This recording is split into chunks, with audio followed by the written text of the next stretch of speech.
and welcome back to Hey Miss Kim. I'm Miss Kim. And oh, do you hear that sound? There's another one. Those sounds make me think of a brand new season. Do you know what season we're in? Springtime! That's right! You can probably tell by the pictures on my shirt. We are in a brand new season of spring. Bees are buzzing, kids are blow dandelion fuzz. Ha! I could sing all day. But I won't tell you everything we're gonna do today because I want you to stay put and find out all the springtime activities that I'm gonna share with you. So grab a comfy seat and let's hop on in. Many things change in the spring. We get to see butterflies fluttering by. We get to smell the sweet scent of pollen swirling through the air. And we see flowers bloom, and there's so many different kinds. For our book today, join me and one of my favorite authors, Lois Ehlert, as we read a book about how flowers grow, and we'll get to name some of these colorful creations as we go along. We love to read! Planting a Rainbow by Lois Ehlert. Every year, Mom and I plant a rainbow. In the fall, we buy some bulbs and plant them in the ground. There's orange tiger lily bulbs, red tulip bulbs, orange tulip bulbs, yellow daffodil bulb, blue hyacinth bulb, a purple crocus corm, and a purple bearded iris rhizome. Wow! We order seeds from catalogs and wait all winter long. Some of the seeds we order are phlox, morning glory, zinnia, aster, cornflowers, marigold, and daisies. For spring to warm the soil and sprout the bulbs. Wow, look at all the changes. Then it's time to go to the garden center to select some seedlings. We've got rose, poppy, delphinium, violet, pansy, fern, and carnation. We sow the seeds and set out the plants in soil. And watch the rainbow grow and grow and grow. We have some red flowers, tulips, carnations, roses, and orange flowers, tulips, zinnia, tiger lily, poppy, and some yellow blooms, daisy, marigold, daffodils. We grow something green, ferns, and some blue flowers, morning glories, delphinium, hyacinth, cornflowers, and some purple flowers too. Crocus, phlox, iris, violets, asters, pansy. All summer long, we pick them and bring them home. And when summer is over, we know we can grow our rainbow again next year. The end. Learning about all those different flowers got me curious. Curious to know what parts are actually a part of a flower. I have a flower here. It's one of my favorite flowers. It's called a lily, which you might have seen in the book.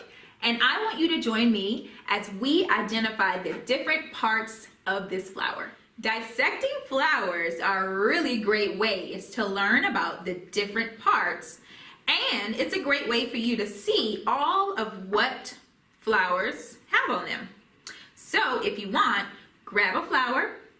You can grab a paper plate or a piece of cardboard so that you can write the different parts of a flower as you take them apart.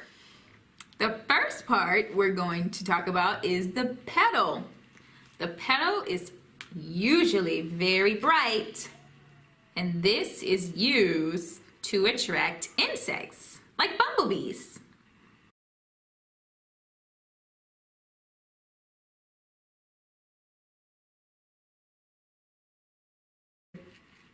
The next part of the flower is the leaf. The leaf uses lots of energy from the sunlight to create oxygen and sugars for the plant to use energy. This is called photosynthesis.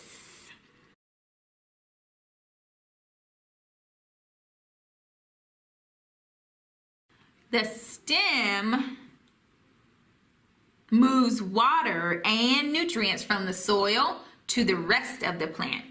And the stem supports the leaves and flowers, which helps them be raised above the ground to be in the light. Here's this flower stem right here.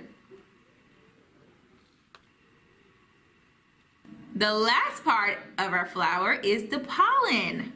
Pollen is a fine, powdery substance that bumblebees like to move across many other flowers so that they can grow.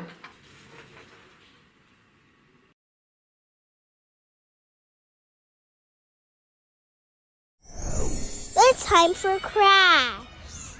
Seeing all those colors and different kinds of flowers has me in a drawing mood, and I want you to join me too. So, if you have some paper, something to color with nearby, something that has a circular base, and a marker for you to draw, I want you to follow along to this drawing to create your very own rainbow garden.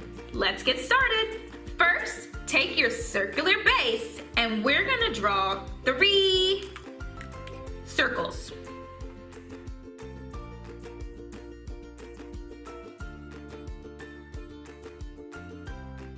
Perfect. We're all done with our base, so you can set that to the side. Next, on the inside of your circles, you're gonna draw another circle that looks like this. And you're gonna do that for all 3 of your circles. Now, I want you to remember, this does not have to be perfect. I want you to show your creativity and do the best you can. Kinda looks like a donut circle. For our next step, we are going to add some decoration to the center. Now, this can be anything that you want it to be. It can be lines, it can be initials, dots, whatever you want to create. You're gonna put this on the inside of your second circle.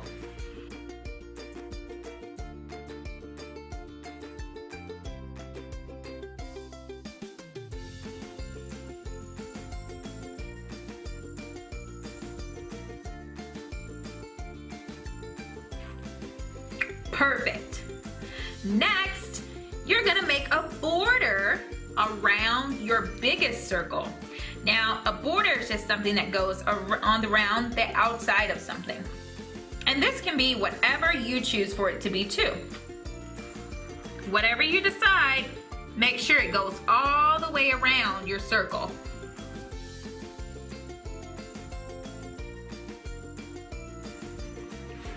Perfect. For our next step, what's something that's missing from our flowers?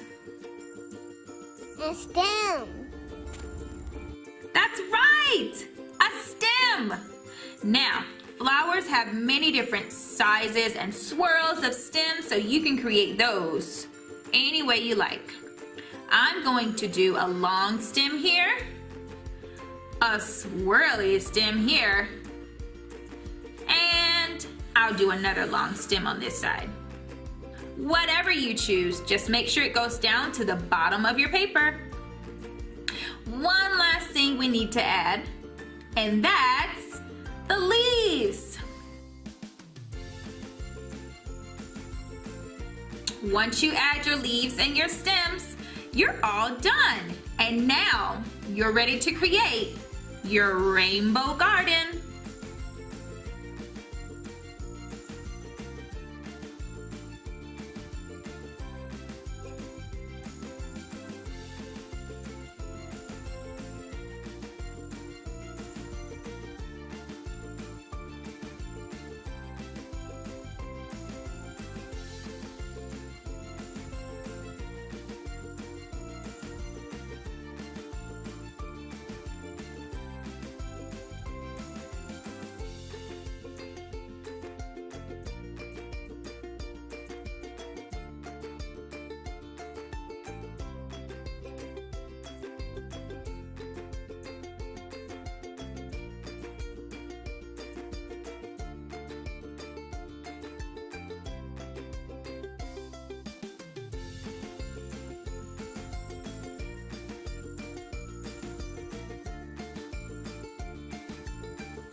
We are still in the month of March, which means that it's still Women's History Month. Join me as we talk about two superpower women who help defend the planet and protect their environment. Let's learn about great women in history. Wangari Maathai was the first African woman to win the Nobel Peace Prize after decades of environmental work in her native Kenya country. She launched the Green Belt Movement, which was an NGO that organizes Kenyan women to replant trees, combat deforestation, and create jobs. The organization wrote that members have planted more than 51 million trees since 1977. Wow, that's a lot. Maathai regularly fought against the Kenyan government, including a major effort to prevent the construction of a skyscraper in the middle of a Nairobi park. She put herself in harm's way and was not treated very nicely by policemen while protesting. We remember Wangari Maathai as a female environmentalist who helped plant more trees and protect her community and her environment. Lady Bird Johnson. She was a former First Lady of the United States who is responsible for many environmental efforts during her husband's presidency. She was most notably the Highway Beautification Act of 1965 that led to the wildflowers and greenery that are now planted on the side of American roadways. The act is still known as the Lady Bird's Bill. In 1968, Lyndon Johnson presented her with a plaque which said, "She has inspired me and millions of Americans to try to preserve our land and beautify our nation." She was awarded the Presidential Medal of Freedom and the Congressional Gold Medal and is remembered as one of the most influential First Ladies in history. And now a minute for our parents. Hi parents, and welcome back to another minute just for you. Now, at the beginning of the year, we set out some goals, and it's about to be the end of the first quarter of a new year. So, have you met those goals? Have you held yourself accountable for the things that you said you were going to accomplish and things that you set out to do? Well, if you haven't, it's no worries. It happens to the best of us. But now that it's springtime, we're entering into a new beginning. And this is a chance for you to reevaluate those same things that you told yourself at the beginning of the year. This is a time to set out those goals, reach back into them, and hold yourself accountable. Springtime is the beginning of new, so make this a new season for you and a new beginning to jump back into what you set out to do. And that's A Minute with Parents. Thank you for joining me today on Hey Miss Kim. Remember, we are in a new season of spring, and I want you to try some of those activities at home. Watch flowers bloom in your spaces, see what new animals you can find outside, and I'll see you next week. Thanks for joining me. Bye!